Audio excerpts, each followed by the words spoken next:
Bonjour à tous, bonjour Ishfaq et Rally, notre Popular Investor chez eToro.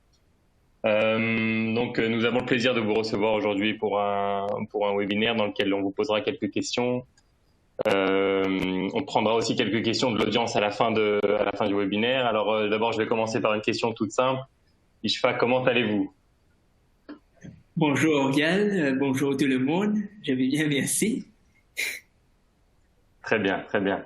Alors, est-ce que vous pouvez, s'il vous plaît, d'abord nous raconter un peu votre passé, votre background, comment en êtes-vous venu au monde de la finance, un peu sur vous pour que l'audience vous connaisse un peu mieux. Ok, alors j'étais toujours passionné avec la finance, l'économie, mais j'ai choisi de faire mes études en physique. Alors je suis parti en Russie pour faire mes études. C'était vers l'époque en 2014-2015, il y avait la dévaluation du rouble, il y avait la crise en Russie. L'inflation était à 15%. C'est alors que j'ai décidé d'investir parce que ça ne sert pas la peine d'avoir de l'argent quand l'inflation est à 15%. Alors, j'ai cherché en Russie et même à l'île Maurice comment je peux investir, mais avec les frais, les commissions, c'était pas possible. Et même en Russie, ils m'ont dit que j'étais pas citoyen russe, ce sera difficile d'investir moins de 10 000 $. Alors, j'ai trouvé eToro et c'est comme ça que j'ai commencé. Très bien, très bien. Donc, vous êtes actuellement originaire de l'île Maurice, n'est-ce pas? Oui. Très bien. Oui, c'est quelque chose qu'on peut voir apparaître sur votre feed eToro. Et puis, on voit que vous êtes aussi très actif, évidemment, sur la page eToro, mais aussi sur les réseaux sociaux, c'est ça? Vous êtes sur YouTube. Oui. Sur quelle autre, YouTube. plateforme on peut vous trouver? Vous pouvez me trouver sur YouTube, sur Twitter, sur Instagram, Facebook, partout. Mais YouTube, c'est la plus importante, je peux dire. Très bien, très bien. J'avoue que moi-même, je regarde très souvent vos vidéos. Elles sont très intéressantes. Elles sont en anglais, Merci. n'est-ce pas? Oui, en Elles anglais. sont, elles sont tout. Non, vous en faites pas un peu en français? Non, parce que l'audience, la Non. plupart des gens, ils comprennent en anglais, Très c'est bien. ça, c'est pour ça. Bon, Non, ben peut-être à la on peut Bible, je peut-être. veux dire. Ouais, il y a aussi une option de sous-titres sur YouTube.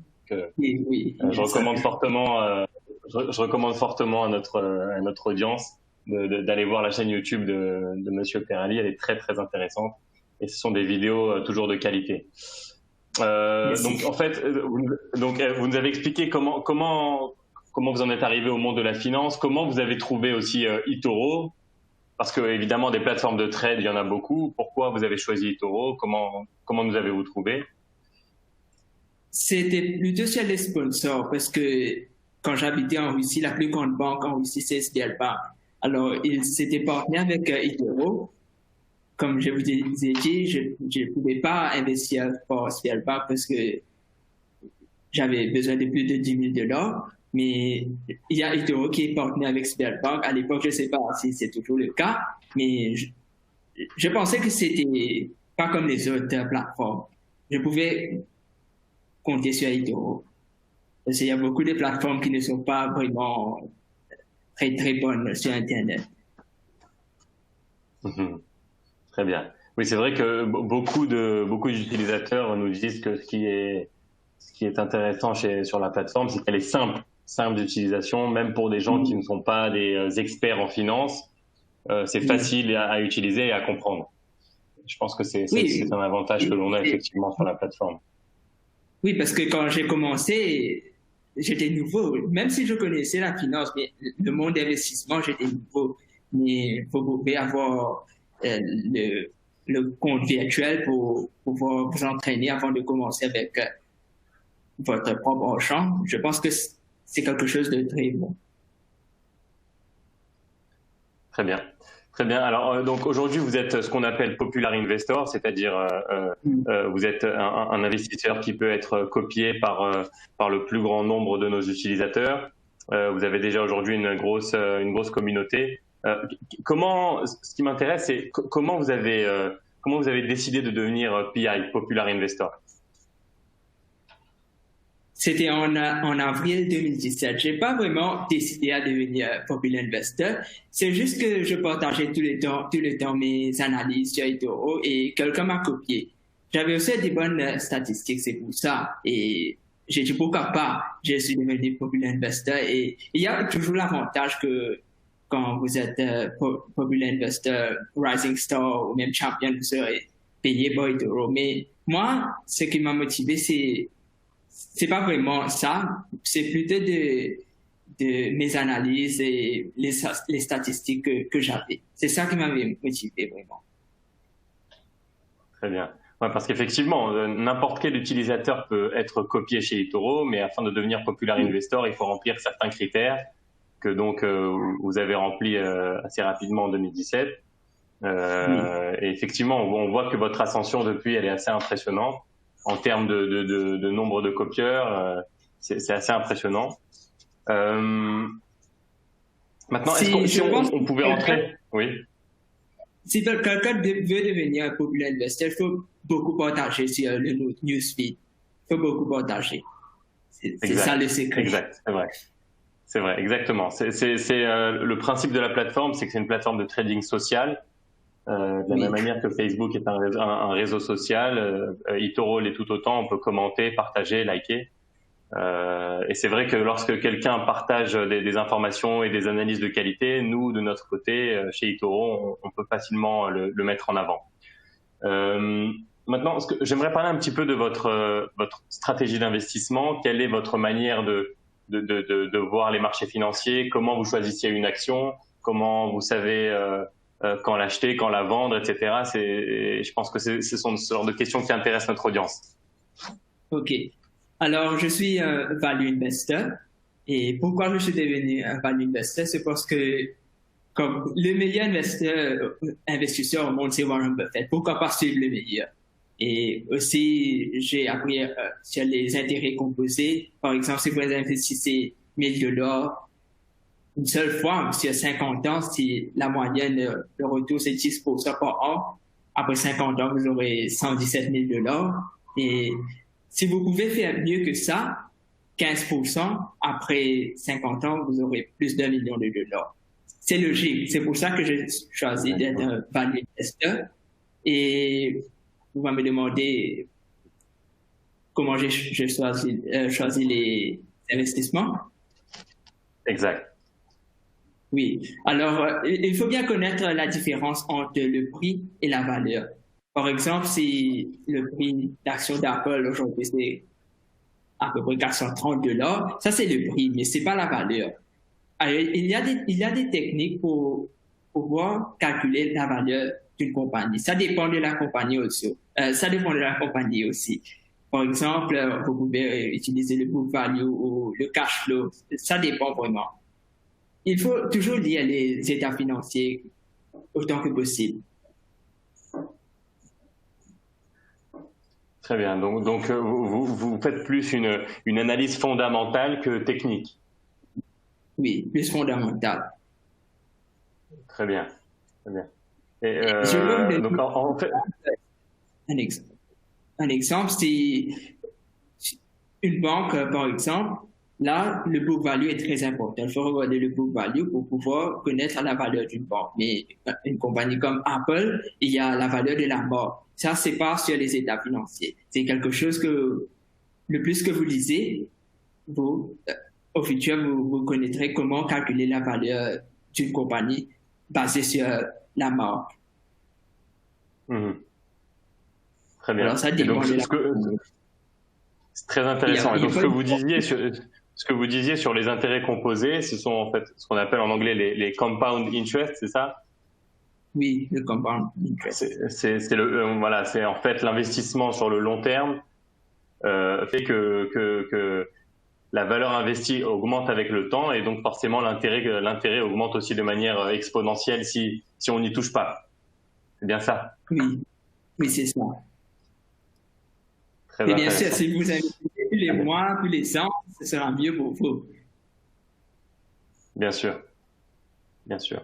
Et donc, quel est ce qui m'intéresse aussi de savoir, c'est quelle est votre approche de vous savez, du ratio risque-reward, c'est-à-dire le risque-rendement. Comment vous approchez cela avant de choisir une action? Pour un value investor, le risque, c'est pas égal à la volatilité. Le risque, c'est dans les fondamentaux. Alors, si quelqu'un achète une entreprise aujourd'hui, parce que quand vous investissez même une action, vous devez penser comme le propriétaire de l'entreprise.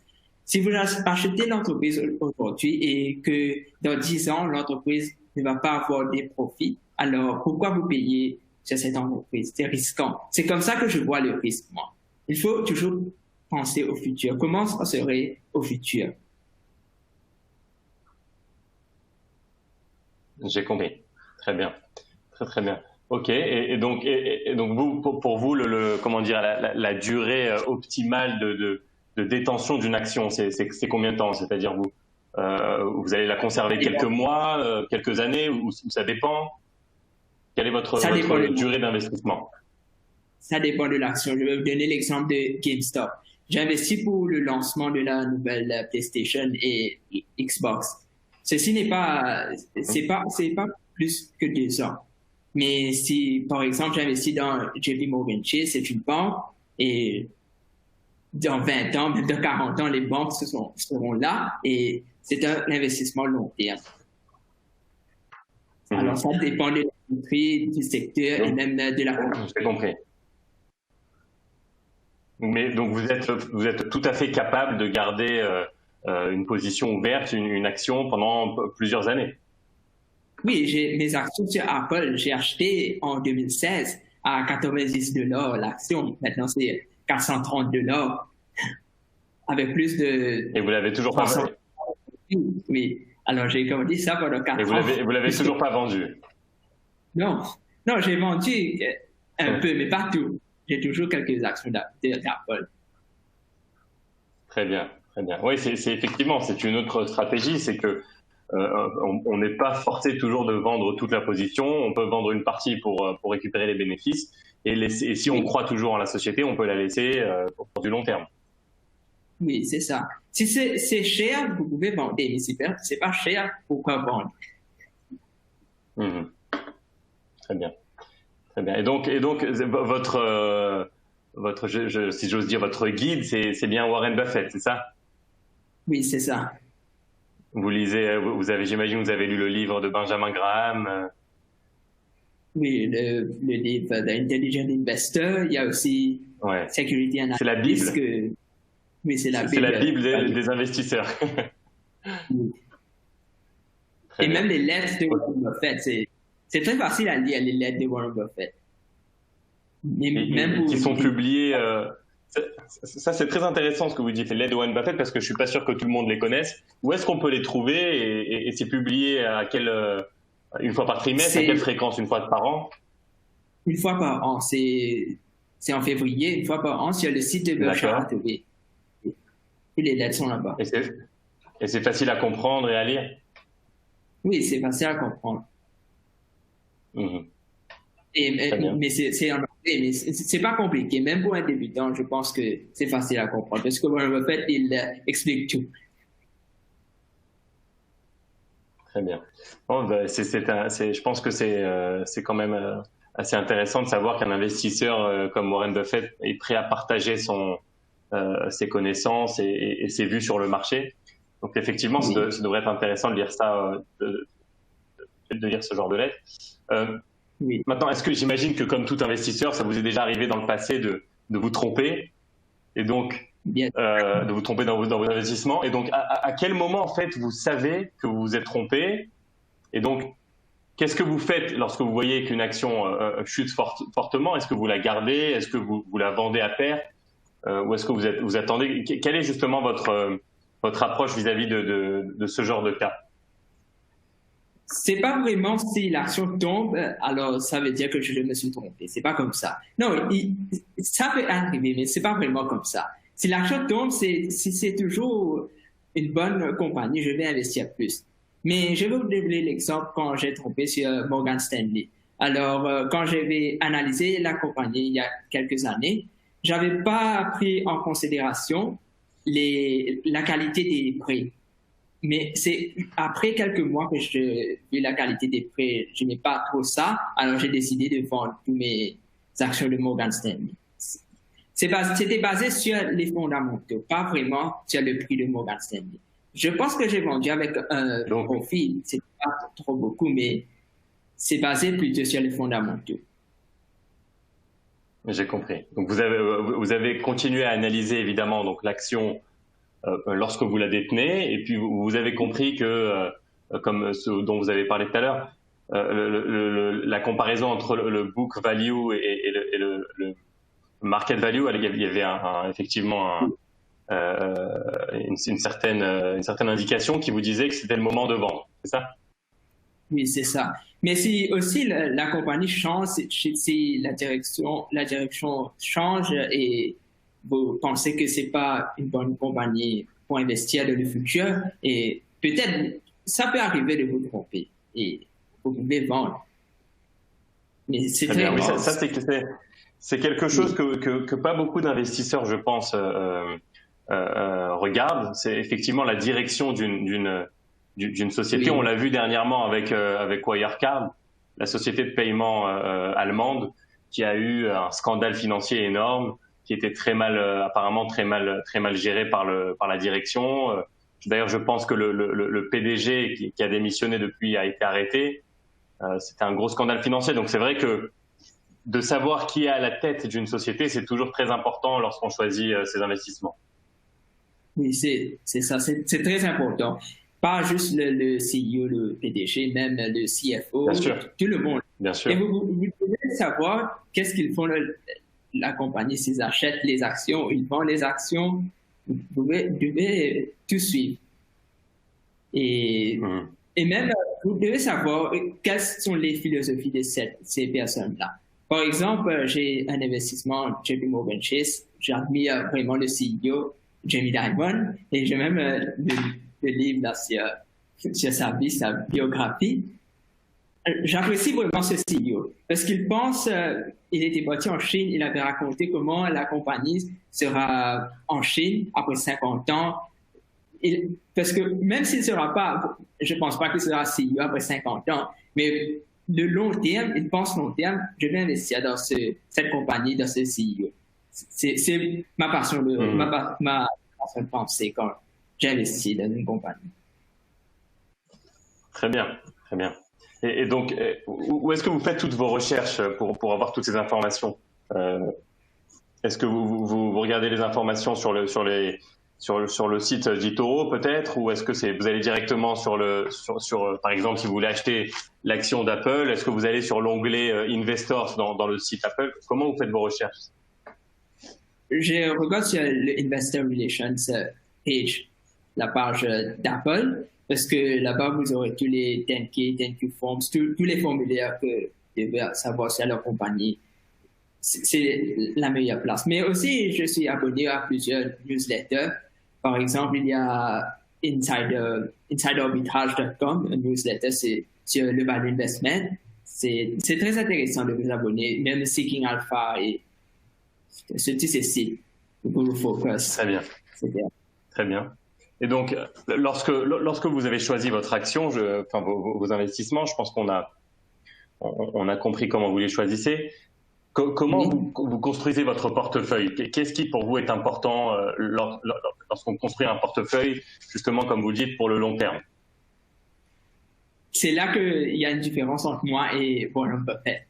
Parce que Warren Buffett, lui, il reçoit les offres dans son bureau. Quelqu'un, par exemple, l'année dernière, il y avait Occidental Petroleum, il avait reçu l'offre et acheté l'action de la compagnie. Mais moi, je ne veux pas faire ça vraiment. Alors, je dois chercher des investissements.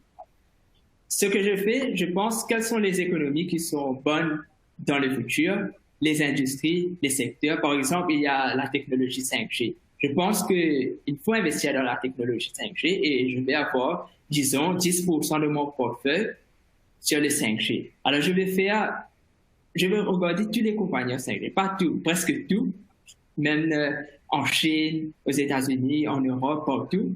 Et les meilleures compagnies, je vais faire des investissements là-bas. C'est comme ça que je base mes investissements. ça veut pas dire que 10% est dans une seule compagnie. S'il y a une très bonne compagnie, comme j'ai Skyworks Solutions, 10% dans une seule compagnie, je peux faire ça. Mais il y a des compagnies qui ne sont pas très bonnes, mais j'aime le secteur, alors je vais trouver 2 ou 3 compagnies. C'est comme ça. J'ai compris. Donc, en fait, vous essayez effectivement d'avoir une certaine diversification importante parce qu'on la première règle pour éviter le risque quand on construit un portefeuille, c'est de bien diversifier. Oui. Et donc, vous dites que la pondération que vous aurez sur vos positions, ce serait entre donc le maximum, si j'ai bien compris, c'est 10% et le minimum, c'est combien par action? Le minimum, ça peut être 2%. Oui. 2%, d'accord. Très Je bien, pense intéressant. que le temps d'acheter. Si vous pouvez voir, il y a des actions qui sont 1% de mon portefeuille, mais je vais acheter le plus dans le futur. D'accord, d'accord. Donc, est-ce que vous pouvez nous dire comme ça, en quelques mots, quelles sont vos entreprises, entre guillemets, préférées du moment, vos PDG? Vous avez parlé tout à l'heure d'un PDG. Est-ce qu'il y en a certains que vous admirez, à part évidemment Warren Buffett, des sociétés que vous regardez très souvent? Il y a une société que j'ai investie il y a quelques mois, c'est Alaska Air Group, Alaska Airlines. Alors, c'est une compagnie aérienne aux États-Unis. J'ai beaucoup aimé ce que le PDG a fait parce que quand la pandémie a commencé, il a coupé son salaire. Maintenant, il ne reçoit rien de la compagnie. C'est quelque chose que j'ai vraiment apprécié, ce qu'il a fait. Et même, c'est pas juste ça, parce qu'il a vraiment, pendant toutes ces années, je pense, depuis 2012, il est PDG de la compagnie. Il a bien géré la compagnie. C'est quelque chose que j'admire beaucoup. Très bien. Donc, en fait, vos considérations, elles sont pas seulement économiques, mais aussi, si j'ose dire, sociales. Parce que vous voyez, quand vous voyez un PDG qui est prêt à couper son propre salaire pour ses employés, c'est vrai que c'est admirable. Oui, c'est bon pour, pas juste le social, c'est bon aussi pour l'économie. Parce que si les employés sont contents, je pense que l'entreprise elle-même va faire mieux dans le futur. C'est les employés, même les clients doivent être contents. Et c'est aussi une autre raison pourquoi j'ai investi dans Alaska Airlines, parce que je pense 3 années à suivre, ils ont été le premier airlines aux États-Unis. Ce sont les clients qui ont fait ça. Très bien, très bien. Ok, moi, ce sera tout pour moi. Je vais prendre maintenant quelques questions de l'audience, si ça vous dérange pas. Alors, voyons voir. Ok, alors j'ai une question ici de Monsieur Thibault Chéry qui nous dit: en général, lorsque le cours de l'or augmente, une crise économique arrive. Pensez-vous à une crise économique prochainement? On est déjà dans une crise économique. Même si on peut dire que les actions ne tombent plus parce que le Federal Reserve System, le QE, le quantitative easing. Alors, on ne peut pas prévoir quand il y aura une crise économique. Et c'est pas parce que le prix de l'or augmente, parce que le prix de l'or avait augmenté en 2011, mais on n'a pas eu vraiment de crise économique en 2011. Alors, c'est pas vraiment, on peut dire que on peut compter sur le prix de l'or pour savoir s'il y aura une crise économique. D'accord. Mais effectivement, c'est vrai que la crise économique, elle est évidente, elle est là. Et la semaine dernière, on a eu les États-Unis qui ont publié leur PIB trimestriel pour le deuxième trimestre. On a eu une chute énorme, je crois, de 30%, c'est ça? L'Union européenne aussi, c'est plus de 10%. La France, je crois que c'est 12%. L'Allemagne, 10%. L'Espagne, moins 18%. Donc la crise économique, effectivement, elle est présente. Mais c'est vrai que surtout aux États-Unis, sur les marchés, on le voit pas. Le S&P 500, depuis le début de l'année, il est positif, il a plus 2%. Donc vous d'après vous, c'est grâce à l'aide de la Fed, de la Banque centrale. Oui, c'est ça.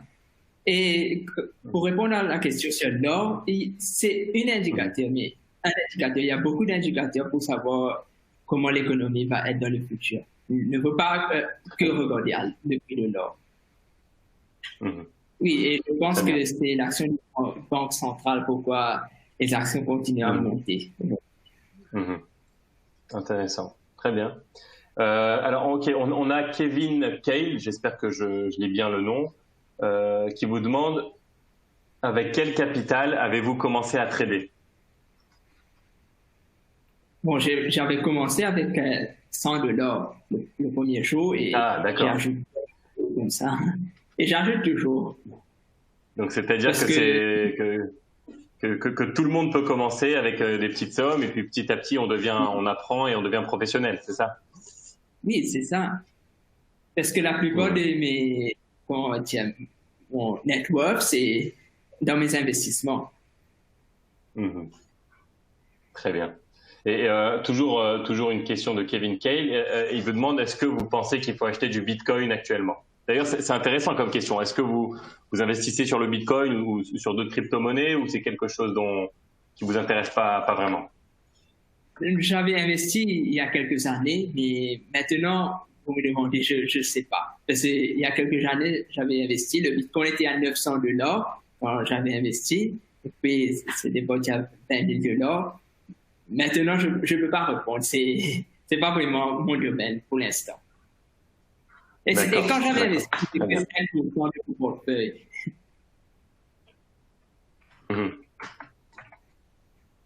D'accord, très bien. Alors maintenant, j'ai une question de Bilal qui vous demande est-ce que vous faites du trading? C'est-à-dire, est-ce que vous avez parlé d'investissement long terme, mais est-ce que vous faites aussi du scalping, du daily trading, du swing, etc.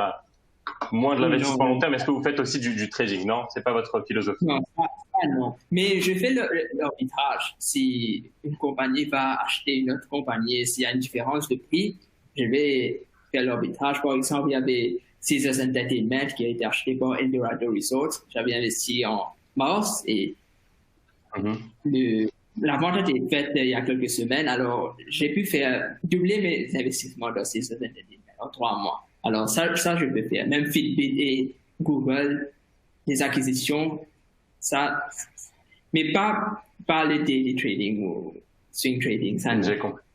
Très bien. D'accord. C'est effectivement, le trading, c'est une autre méthode. Vous êtes plus, comme vous l'avez expliqué, dans le value investment, c'est-à-dire l'investissement de valeur de long terme. Oui, c'est ça. Alors, on a une question de Christophe qui nous dit que les cours avant le Covid étaient déjà très élevés, les marchés étaient déjà très élevés, et nous sommes plus très loin des niveaux d'avant Covid, voire dépassés pour certaines actions. Donc, la question, c'est peut-il avoir encore des opportunités d'achat aujourd'hui, d'après vous? Oui, il y en a, parce que la plupart des gains du S&P 500, c'est des compagnies du Nasdaq, Apple, Amazon, Facebook, Google et Microsoft, Netflix, Tesla, c'est ça. Mais il y a beaucoup de compagnies comme, par exemple, même JP Morgan Chase, comme j'ai dit, c'est une compagnie qui est toujours qui n'est pas chère pour l'instant, je peux dire. Et même, il faut regarder dans les autres pays, en Chine, même au Brésil. Il y a beaucoup de compagnies que, même si ce n'est pas en Europe, aux États-Unis, si vous connaissez ou regardez, vous trouverez. Très bien. Alors, je vois que Francis Pereira nous demande depuis combien d'années vous tradez, mais vous avez répondu, vous avez commencé en 2017, c'est ça? 2016. Je suis devenu Popular Investor en 2017. Alors, Popular Investor en 2017, mais là, vous avez commencé à trader en 2017. D'accord, pardon. OK. Alors, on a Baptiste Brincourt qui nous demande quel est le meilleur montant pour commencer à vous copier. D'ailleurs, c'est intéressant que vous disiez quelques mots sur votre votre stratégie d'investissement chez eToro, c'est-à-dire les gens qui veulent vous copier, avec quel montant ils doivent commencer, est-ce qu'ils doivent copier vos trades ouverts, etc. Ce sont des choses que je pense notre communauté veut entendre. Le meilleur montant, c'est $500. Si vous me copiez avec moins de $500, pas tous les traders vont s'ouvrir. Mais il faut copier tous les trades, même ceux qui sont déjà offerts. C'est mieux comme ça. D'accord. Donc $500, c'est le minimum, c'est ça? C'est le minimum. $500 minimum d'après vous et copier aussi les trades ouverts. Très bien. On a Gérard qui nous demande pensez-vous que Amazon continuera son évolution compte tenu de la situation de la crise actuelle? Effectivement, on voit qu'Amazon, c'est une société dont le cours ne finit d'augmenter. Pour eux, du coup, la crise a été profitable parce que les gens restant chez eux, les gens étant confinés, évidemment, on a vu beaucoup de commandes qui ont été passées par Amazon, beaucoup plus que dans le passé. Donc le cours de l'action a explosé. Comment vous sentez cette société, vous? J'aime bien la société Amazon et je pense que la société va grandir, mais je ne peux pas investir en Amazon parce que je ne sais pas si, peut-être 5 ans de cela, si des investisseurs vont payer 100 fois le profit parce que maintenant, on voit que le PE ratio d'Amazon, c'est 100.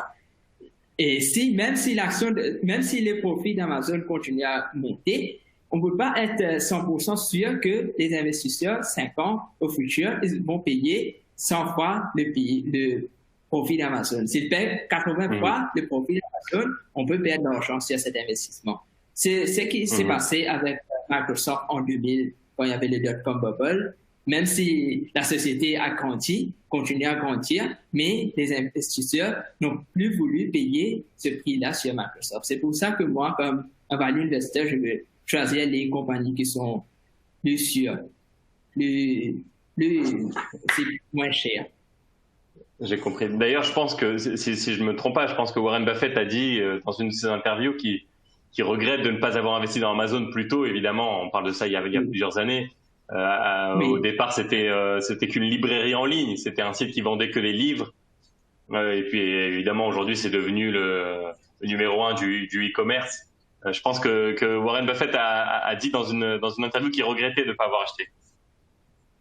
Oui, il a dit même ça pour Google, je pense.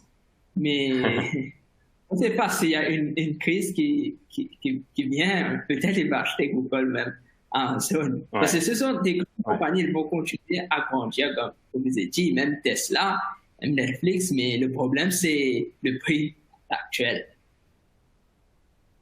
Le prix actuel, donc vous regardez le PE ratio, c'est-à-dire le price to earnings, c'est ça, vous comparez le prix en fonction des bénéfices de l'action, en fonction des revenus.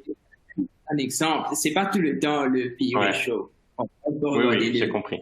Le book value, ça dépend de la compagnie. Très bien. Je vais prendre une dernière question. Nous avons Baptiste Brincourt qui demande, vous avez expliqué que vous alliez investir au mois d'août sur 3 valeurs, c'est ça? JP Morgan et 2 autres peut-être? Oui.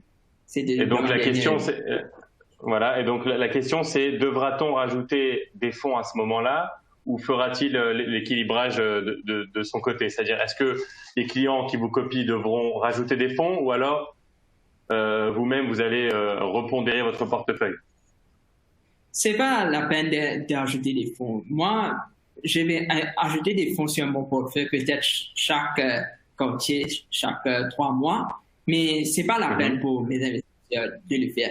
Chaque fois que j'ajoute des fonds, je vais écrire quelque chose sur le newsfeed et je vais vous faire savoir combien j'ajoute. Ce ne sera pas beaucoup, peut-être 1%, 1 à 3%, c'est ça. Mais en août, là, j'ajoute bien.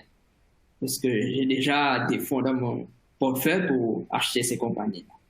Non, mais si vous voulez, mais c'est pas nécessaire. D'accord. Et de toute manière, comme vous le dites, vous êtes actif sur le feed. Et donc, vous allez publier tout cela lorsque vous allez le faire. Ce qui est bien, c'est que vous expliquez chaque mouvement sur votre portefeuille, vous l'expliquez sur votre feed, et donc vous êtes très présent sur la plateforme. Donc ça, je pense que c'est quelque chose que les copieurs, les investisseurs chez eToro peuvent apprécier. Voilà, ce sera tout pour moi. Est-ce que vous voulez peut-être rajouter quelque chose? Non, pas vraiment. J'apprécie vraiment qu'on a fait ce vidéo-là. Je vous remercie pour ça. Avec plaisir. C'est un plaisir aussi pour moi de vous accueillir et de vous avoir interviewé. Je pense que c'est très intéressant. Donc voilà, j'invite toute l'audience d'eToro à à suivre Ishfaque sur les réseaux sociaux, sur YouTube, évidemment sur notre plateforme. Nous pensons sincèrement que c'est un investisseur d'avenir. Merci à vous d'avoir participé à notre webinaire, c'est toujours un plaisir. Merci encore, Monsieur Ishfaque, et en espérant avoir de bonnes nouvelles et se revoir très vite. Ok, merci à vous aussi. Merci beaucoup, merci beaucoup. Alors à bientôt. Au revoir. À bientôt. Au revoir.